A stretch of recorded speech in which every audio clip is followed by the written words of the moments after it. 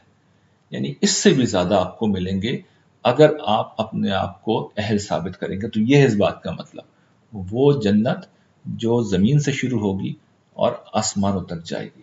اور کس کے لیے تیار کی گئی ہے؟ وہ متقیوں کے لیے تیار کی گئی ہے. متقی کون ہے؟ میں بار بار واضح کرتا ہوں کہ یہ وہ لوگ ہیں جو اس دنیا میں خدا کی نافرمانی سے بچتے ہیں، جنہوں نے اصولی فیصلہ کر لیا ہے کہ وہ آخرت پر یقین رکھتے ہیں اور انہیں اس خطرے کا احساس ہے جو جہنم کی شکل میں آگے موجود ہے. چنانچہ اس خطرے سے بچنے کے لیے وہ اس دنیا میں احتیاط کا مظاہرہ کرتے ہیں، پرہیزگاری کا مظاہرہ کرتے ہیں، جن جن چیزوں سے اللہ نے روکا ہے ان سے رکتے ہیں، اور جو کرنے کا حکم دیا ہے وہ کرتے ہیں. اب ان متقین کی صفات بھی سن لیجئے. الذین ینفقون فی السراء والضراء، یہ پہلی بات بیان کی گئی ہے کہ یہ وہ لوگ ہیں جو تنگی میں اور خوشحالی میں ہر حال میں خرچ کرتے ہیں. دیکھیے جو مال ہے یہ بہرحال خرچ کرنا اس شخص کے لیے نسبتاً آسان ہوتا ہے کہ جس کے پاس پیسے ہوں، یعنی اس کی اپنی ضرورتیں پوری ہو رہی ہیں، اس کے پاس زندگی کا سامان ہے، اسباب ہیں، ساری ضروریات ہیں، خواہشات بھی پوری کر رہا ہے، فیوچر کے لیے بھی کچھ سیونگ ہے. اس کے بعد کوئی ضرورت مند آ جاتا ہے تو بہرحال خرچ کرنا ایک نیکی ہے، اس میں کوئی شک نہیں، بڑی نیکی ہے.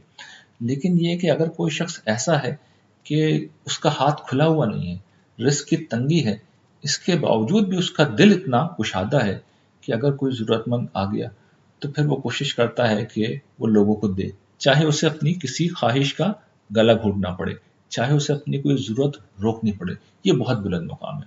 دیکھیے یہ جو انفاق کا اجر قرآن مجید میں سورہ بقرہ میں بیان ہوا، اور اس میں پھر یہ جو بات کہی گئی کہ 700 گنا تک وہ اجر ملے گا، تو وہ اجر بڑھتا کیسے؟ وہ اسی طرح بڑھ رہا ہوتا ہے. ایک تو اخلاص سے بڑھ رہا ہوتا ہے، دوسرا حالات سے بڑھ رہا ہوتا ہے.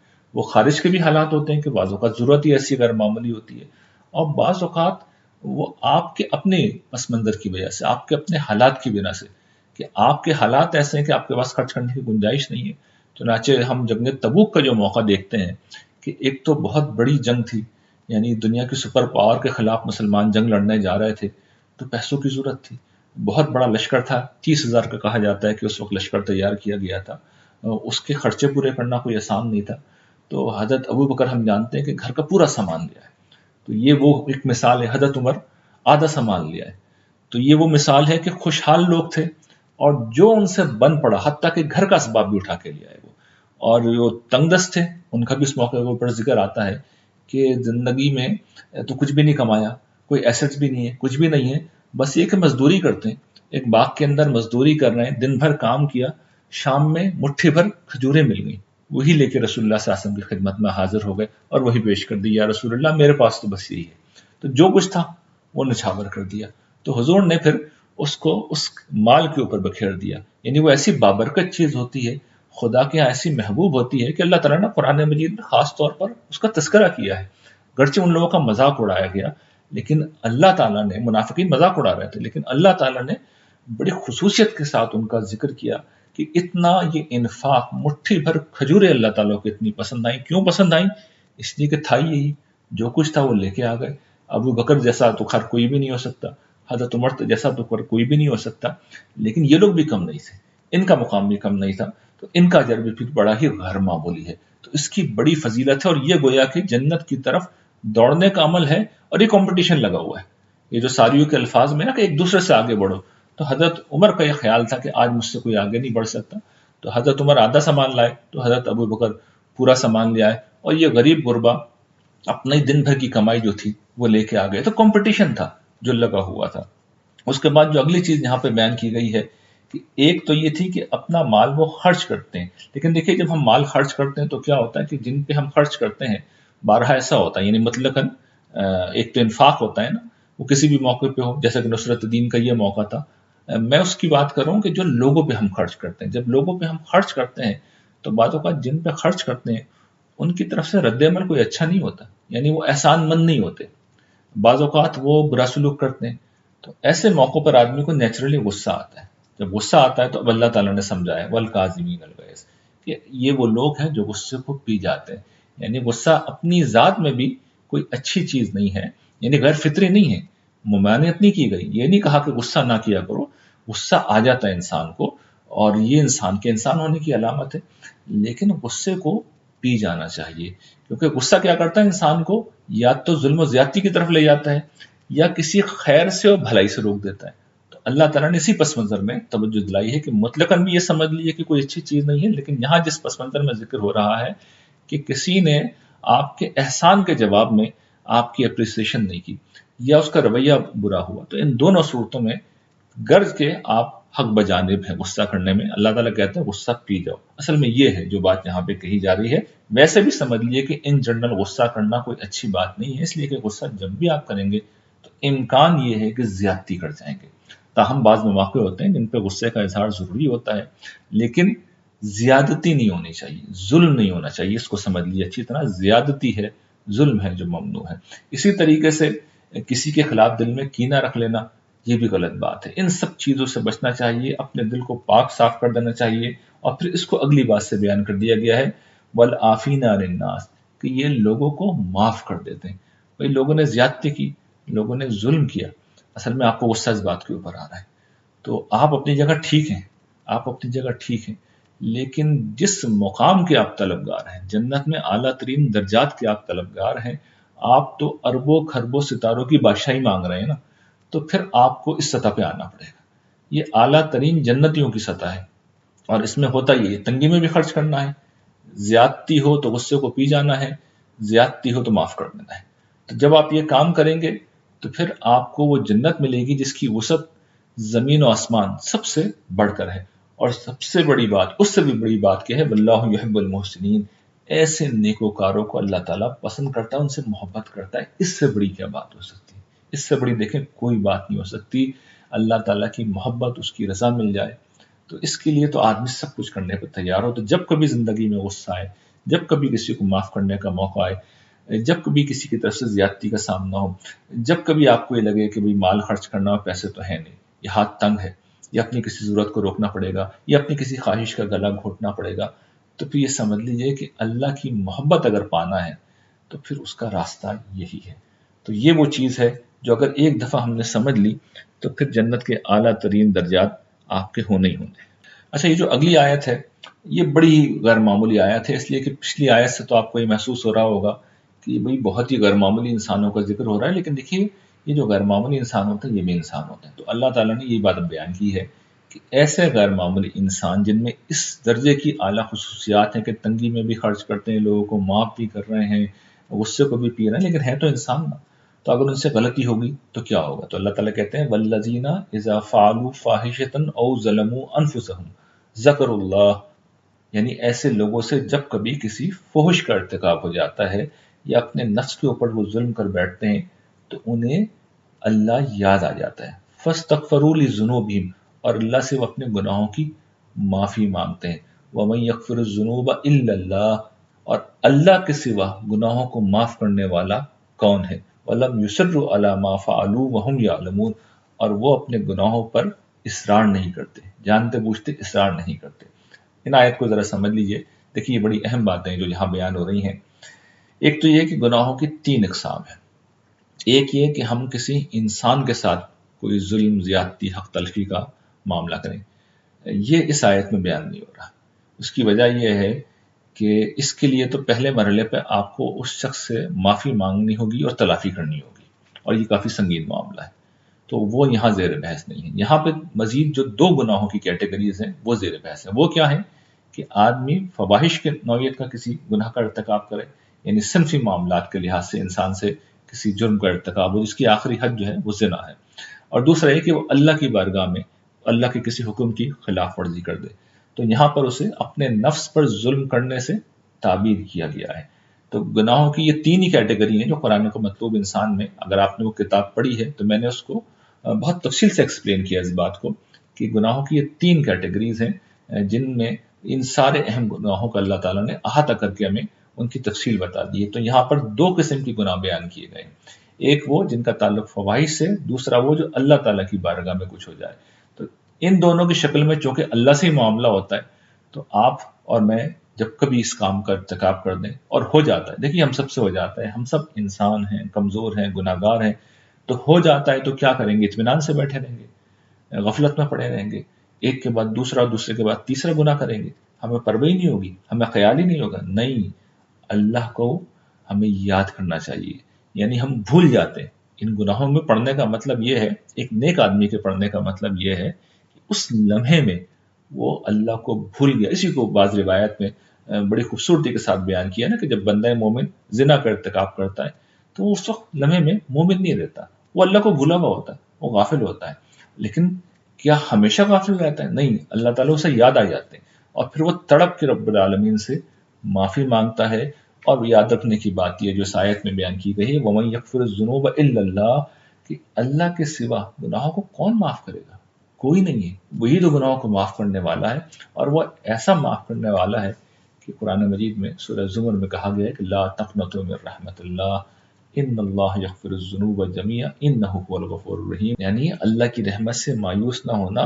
اللہ سارے گناہوں کو معاف کرنے والے ہیں، وہ بڑے غفور ہیں، وہ بڑے رحیم ہیں، وہ بڑے ستار ہیں، وہ پردہ پوش ہیں، ان کی شان بہت اونچی ہے. تو ان پہ بھروسہ رکھو، ان کی حضور رجوع کرو. جب تم فریاد کرو گے، گڑ گڑاؤ گے، رو گے، تو یقیناً معاف کر دیں گے. لیکن شرط کیا ہے؟ وَلَمْ يُصِرُّوا، کہ اصرار مت کرنا، عَلَىٰ مَا فَعَلُوا، جو کچھ بھی تم نے کیا ہے، وَهُمْ يَعْلَمُونَ، یعنی جانتے بوجھتے اپنے گناہوں پر یہ لوگ اصرار نہیں کرتے، گناہوں پہ جمنا نہیں ہے. یہ تو دیکھیے ہو سکتا ہے کہ آدمی گناہ کرے، توبہ کرے، اور جب تک اللہ تعالیٰ اسے ہمت دے، توفیق دے، وہ قائم نہ، اس کے بعد پھر ہو جائے غلطی. یہ تو اس کا امکان ہے، انسان سے یہ ہو جاتا ہے. لیکن یہ کہ اسے کوئی پرواہ نہ ہو، وہ گناہ پہ گناہ کیے جا رہا ہے، اسے احساس ہی نہ ہو رہا ہو، برس گزر جائیں اور اسے احساس نہ ہو، نہیں، یہ نہیں ہو سکتا. پھر یہ ایمان نہیں ہے، پھر یہ ایمان نہیں ہے.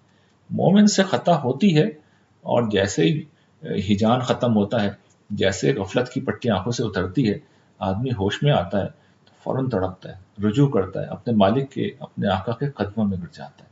تو پھر معافی ہے، پھر کنفرم معافی ہے. لیکن آدمی بے حس ہو جائے اور گناہ اس کا احاطہ کر لے تو پھر تو وعیدیں ہیں قرآن مجید میں اس پہ تو پھر جہنم ہوگی. تو یہ نہیں ہوگا، معافی مانگنی ہوگی اور فوراً مانگنی ہوگی. اور چلیے کچھ دیر بھی ہو گئی، لیکن جیسے ہی احساس پیدا ہوا تو تڑپ کے پھر رجوع کرنا ہوگا. اچھا، اس کے بعد جو آخری بات ہے وہ اصل میں وہی چیز ہے جو ان مقامات کو، ان صفات کو مطلوب بنا دیتی ہے، اور وہ کیا؟ جنت کی گارنٹی. دیکھیں اللہ تعالیٰ کہہ رہے ہیں اولئک جزاؤہم مغفرۃ من ربہم، یہی وہ لوگ ہیں کہ جن کا بدلہ ہے مغفرۃ من ربہم، ان کے پروردگار کی طرف سے بخشش. جو میں نے عرض کیا تھا نا کہ ادھر مریں گے اور ادھر فرشتے کہیں گے کہ بھئی تم نجات پا گئے. مغفرت کا مطلب یہ ہے کہ زندگی میں آپ کو معاف کر دیا، حشر تک اللہ تعالیٰ روک ہی نہیں رہے، یعنی وہاں پہ معاملے کو لے کے ہی نہیں جا رہے. ادھر آپ مریں گے، ادھر موت آئے گی اور فیصلہ سنا دیا جائے گا کہ بھئی اللہ نے تمہاری ساری خطائیں بخش دی ہیں، اور تمہارے لیے کیا ہے؟ وہ جنات تجری من تحتها الانہار، وہ جنتیں، وہ باغات جن کے نیچے نہریں بہتی ہیں. یہاں پہ چونکہ اعلیٰ جنتیوں کا ذکر ہے تو ایک جنت نہیں کہا بلکہ جنات کا ہے، کہ انہیں باغوں کی ایک پوری دنیا ہے جو دے دی جائے گی. اور پھر خالدین فیہا، وہ اس میں ہمیشہ رہیں گے، یعنی باغات، ان کے نیچے نہریں بہہ رہی ہیں اور پھر وہاں وہ ہمیشہ رہیں گے. اس کی چونکہ میں بہت تفصیلی وضاحت پچھلی دفعہ کر دی تھی میں نے، تو اس کو چھوڑ رہا ہوں میں، اور جو اہم بات ہے یہاں پہ کہی گئی بس اس کو لے رہا ہوں. وَالنِّعْمَ اجر العاملین، کیا ہی خوب ہے بدلہ کام کرنے والوں کا. دیکھیے ایک بات تو اللہ تعالیٰ کہہ رہے ہیں کہ یہ کام کرنے والے لوگ ہیں، یعنی انہوں نے محنت کی ہے، انہوں نے اللہ تعالیٰ کے احکام کو پورا کیا، جو حکم دیا گیا، جو کرنے کا حکم دیا گیا اس کو کیا، اور جس سے روکا گیا اس سے رک گئے. تو اللہ تعالیٰ نے کہا یہ کام کرنے والے لوگ ہیں، ان کو بدلہ ملے گا، اور ایسا ملے گا کہ اللہ تعالیٰ خود بھی اس کو کہہ رہے ہیں کہ کیا ہی اچھا بدلہ ہے.